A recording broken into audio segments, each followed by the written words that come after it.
Hello everyone, welcome to Study Chakra. तो students, इस video में हम लोग गॉस लॉ का यूज़ करके कुछ सरफेसेस है उसके थ्रू फ्लक्स कैलकुलेट करते हैं। राइट, गॉस लॉ जो है हमारा काम थोड़ा आसान कर देता है। तो यहाँ पे एक क्वेश्चन आप देख सकते हो कि आपके पास एक हॉरिजॉन्टल प्लेन में एक स्क्वायर दिया हुआ है। उस स्क्वायर का साइड ए है और उसके बीच से परपेंडिकुलर डिस्टेंस a/2 पे एक चार्ज क्यू रखा हुआ है और पूछा यह गया है कि इस चार्ज के वजह से इस एरिया के थ्रू कितना फ्लक्स पास हो रहा है। राइट, अब देखो, फ्लक्स कैलकुलेट करने के लिए हमारे पास दो फॉर्मूला है। एक तो flux E into S into cos theta.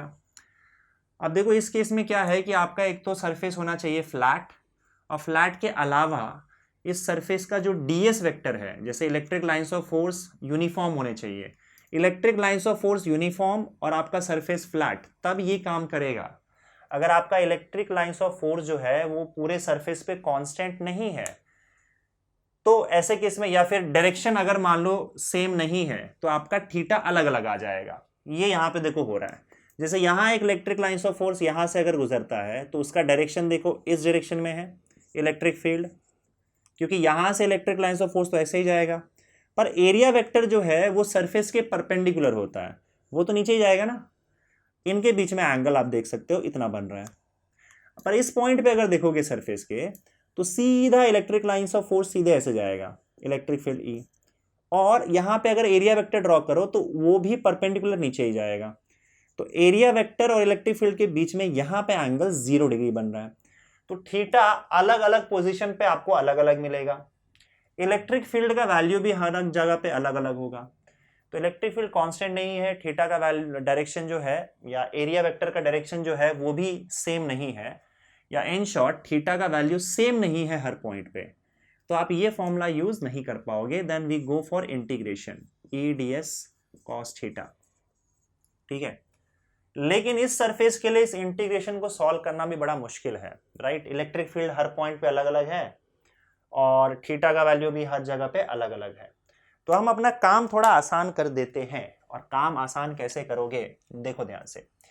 सी, अब आप इमेजिन करो, हमको वैसे गॉस लॉ यहाँ पे यूज करना है काम आसान करने के लिए, लेकिन गॉस लॉ हम लोग को पता है कि सिर्फ और सिर्फ क्लोज सरफेस के लिए यूज किया जा सकता है। तो हम क्या करेंगे, एक इमेजिनरी सरफेस का यूज करके इस सरफेस को क्लोज कर देंगे।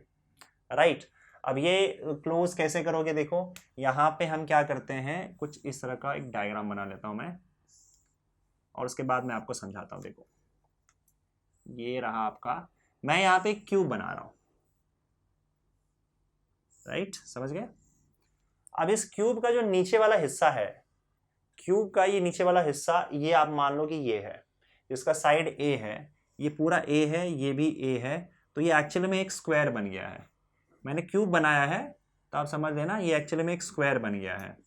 अब देखो, इससे अगर मान लो a/2 डिस्टेंस तुम ऊपर जाते हो तो यहाँ पे ये चार्ज क्यू रखा हुआ है।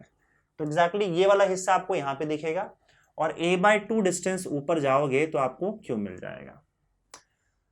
यहाँ पे देखो, अगर a/2 डिस्टेंस ऊपर जाते हो इसका मतलब तुम क्यूब के सेंटर पे आ गए। क्यूब के सेंटर पे आए हो और हर फेस से a/2 डिस्टेंस पे आप इस चार्ज क्यू को पाओगे। और याद रखना कि एक क्यूब का टोटल 6 फेसेस होता है, ऊपर नीचे आगे पीछे और लेफ्ट और राइट में टोटल 6 फेसेस है। और क्योंकि आपने एग्जैक्टली बीच में आपने चार्ज को रखा है तो ये 6 के 6 फेसेस से a/2 डिस्टेंस पे होंगे। राइट, इमेजिन कर पा रहे हो कि नहीं। क्योंकि इस फेस से अगर वो a/2 डिस्टेंस पे है नीचे वाले से, तो पूरा क्यूब है, हर फेस से वो a/2 डिस्टेंस पे ही होगा। तो ये वाला सरफेस तो हमारे पास है, बाकी पूरा का पूरा जो 5 सरफेसेस है, 5 फेजेस है, वो हमने इमेजिन किया है। और इमेजिन करके इसको पूरा एक क्लोज्ड सरफेस बना दिया, क्यूबिकल क्लोज्ड सरफेस। वो इसीलिए किया क्योंकि गॉस लॉ हम अप्लाई अब कर सकते हैं। गॉस लॉ जो है वो क्लोज सरफेस के लिए ही वैलिड है। और आप कैसा भी सरफेस इमेजिन कर सकते हो अपने कन्वीनियंस के लिए, क्योंकि गॉस लॉ सरफेस पे डिपेंड नहीं करता कि आपने कौन से टाइप का सरफेस चूज किया है, बस वो सरफेस क्लोज होना चाहिए। क्लोज सरफेस आ गया यहाँ पे। चलो, अब हम लोग को पता है कि गॉस लॉ के अकॉर्डिंग फ्लक्स जो होता है पूरे क्लोज्ड सरफेस के through, that is Q enclosed upon epsilon not. मतलब टोटल कितना चार्ज है सरफेस के अंदर, क्लोज सरफेस के अंदर, अब वो हमको पता है कि क्यू है अपॉन एप्सिलॉन नॉट।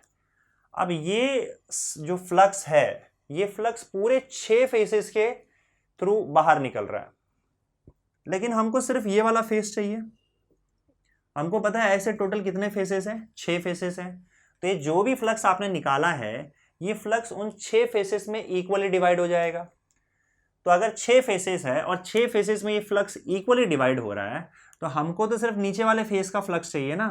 तो नीचे वाले फेस का फ्लक्स अगर मैं फाई डैश मानूं, that is equal to total flux जो पूरे 6 के 6 फेसेस से बाहर आ रहा है डिवाइडेड बाय 6, क्योंकि वो पूरा फ्लक्स टोटल 6 पार्ट में डिवाइड होगा और इस एक सरफेस से या इस फेस से सिर्फ उसका 1/6 हिस्सा बाहर आएगा।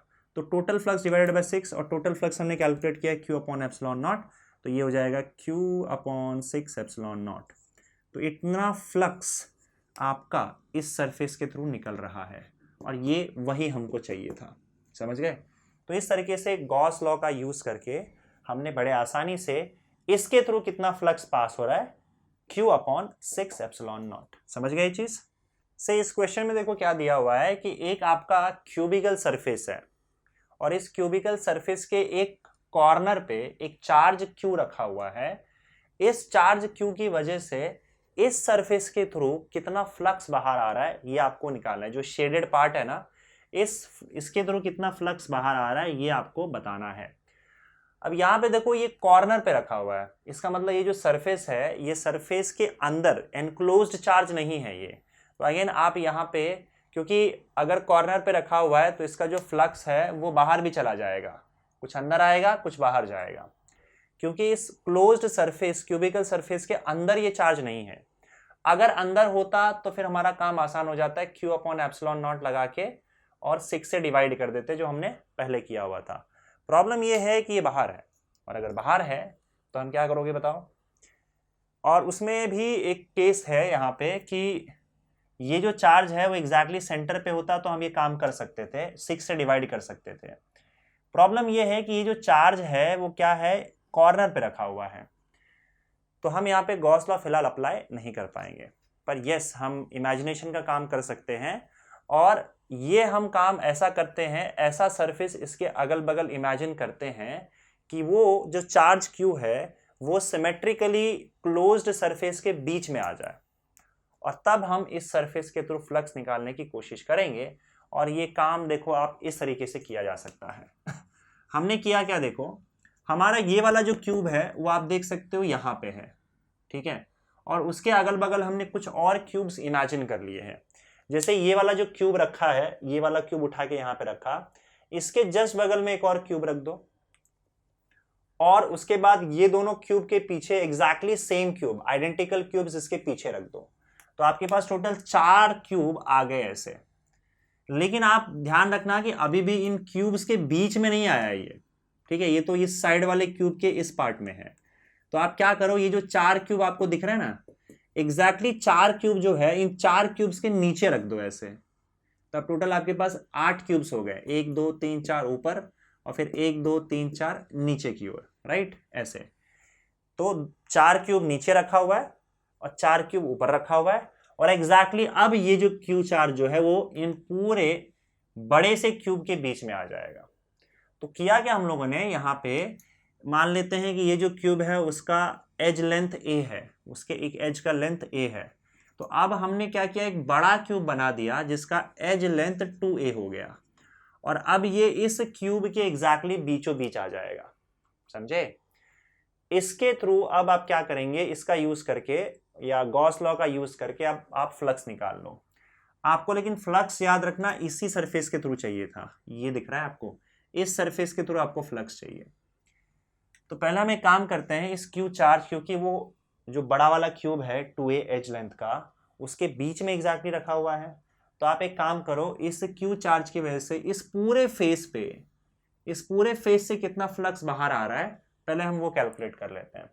तो उसके लिए क्या करोगे बताओ? देखो, अगर मैं सपोज करो इस पूरे क्यूब के थ्रू, बड़े से क्यूब के थ्रू कितना फ्लक्स बाहर आ रहा है, ये अगर मुझे कैलकुलेट करना है तो मैं सीधा फॉर्मूला यूज करूंगा, Q enclosed upon epsilon not, क्योंकि अब ये चार्ज Q जो है वो एक क्लोज्ड सरफेस के अंदर आ चुका है। उस क्लोज्ड सरफेस का जो बेसिकली लेंथ है क्यूब का वो 2a है, बड़े क्यूब के सेंटर पे रखा हुआ है वो। तो बड़ा क्यूब एक क्लोज सरफेस है और उसके अंदर ये चार्ज क्यू रखा हुआ है। तो इस बड़े सरफेस के अंदर एनक्लोज चार्ज क्यू है, तो इस बड़े क्यूब के सरफेस के थ्रू टोटल फ्लक्स जो होगा वो क्यू अपॉन एप्सिलॉन नॉट हो जाएगा। ठीक है, वेरी गुड, चलेगा। अब ये जो फ्लक्स है वो एक्चुअली में इस चारों फेसेस, चारों नहीं टोटल 6 फेसेस होते हैं उसके, इस 6 फेसेस के थ्रू बाहर आएगा। एक ऊपर, जैसे मैंने आपको बताया था ना कि अब ये बड़ा सा क्यूब बन चुका है जिसका एज लेंथ 2a है। तो अब टोटल 6 फेसेस होते हैं, तो टोटल 6 फेसेस का जैसे 1 2 ऊपर नीचे आगे पीछे लेफ्ट और राइट, टोटल 6 फेसेस हो गए।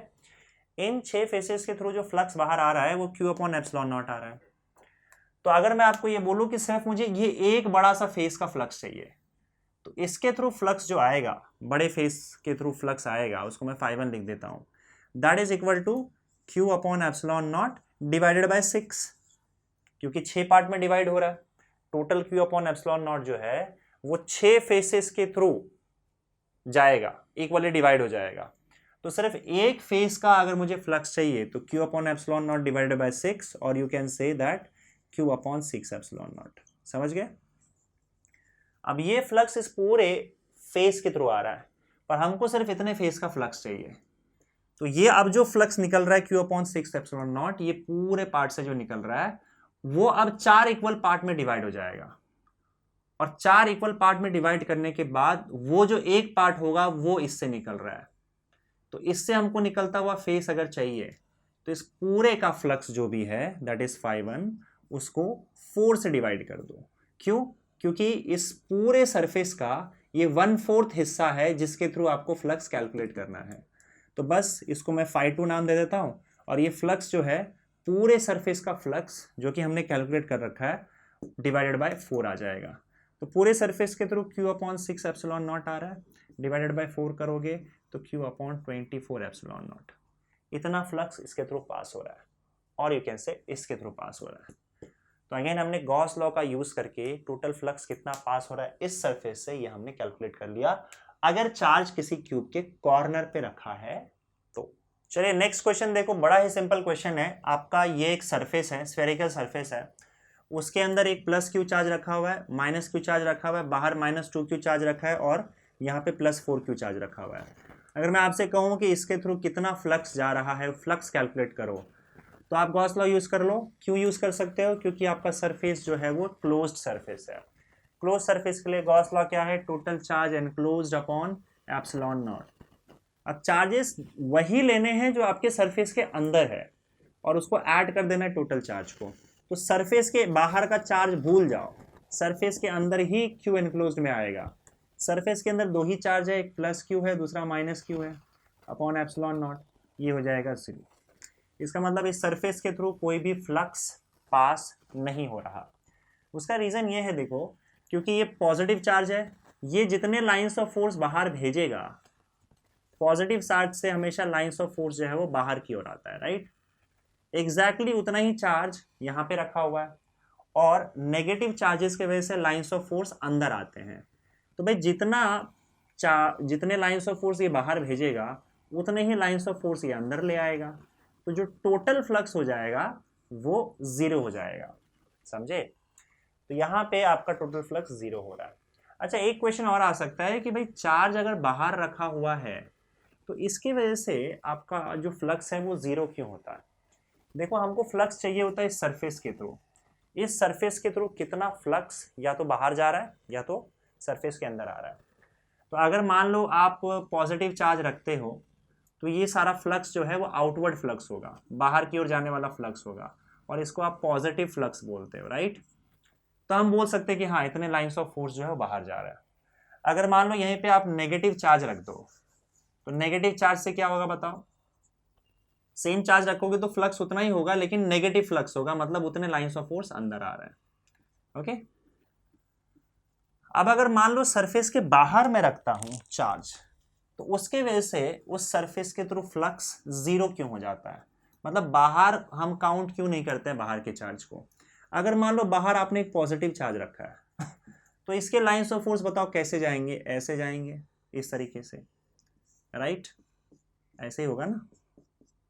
तो यहाँ पे आप क्लियरली देख सकते हो कि यहाँ पे इस सरफेस के थ्रू, ये पूरा सरफेस कंसिडर करेंगे हम लोग, इस सरफेस के अंदर ये लाइन ऐसे अंदर आया तो वही लाइन फिर से वापस बाहर भी चला जाता है।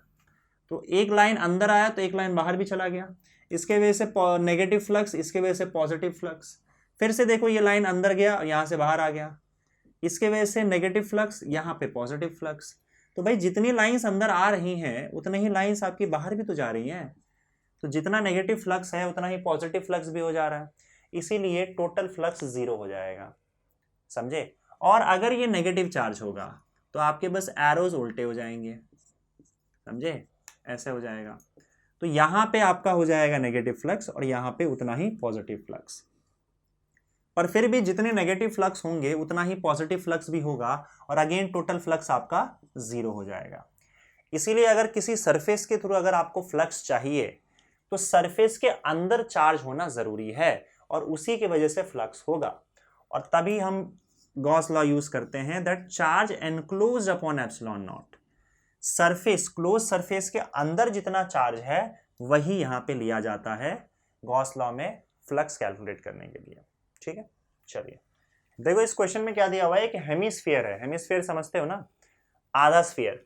हेमिस्फेरिकल यहाँ पे एक सरफेस दे रखा है और उसके इस पार्ट पे, एग्जैक्टली मिडल पार्ट पे, मतलब अगर मान लो एक कंप्लीट स्फीयर होता तो कंप्लीट स्फीयर का ये सेंटर होता। तो इस पॉइंट पे आपको देके रखा हुआ है चार्ज क्यू रखा हुआ है, ठीक है। और आपको कहा यह गया है इस चार्ज क्यू की वजह से इस हेमिस्फेरिकल सरफेस के थ्रू कितना फ्लक्स पास होगा ये कैलकुलेट करो। अब यहाँ पे हम देखो हम क्या करते हैं कि ये अगेन क्लोज सरफेस नहीं है। क्यों? क्योंकि इसका नीचे का हिस्सा पूरा खुला हुआ है, तो ये सिर्फ ऊपर वाला हिस्सा है, क्लोज सरफेस नहीं है। तो आप क्या कर सकते हो, यहाँ पे गॉस लॉ का यूज फिलहाल तो नहीं कर पाओगे। तो अब एक काम करो, इस स्फीयर को कंप्लीट कर दो। ये जिस स्फीयर का आधा हिस्सा है, आधा हिस्सा आप अपने साइड से नीचे से जोड़ दो। अब ये स्फीयर हो गया और स्फीयर के सेंटर में चार्ज क्यों रखा हुआ है।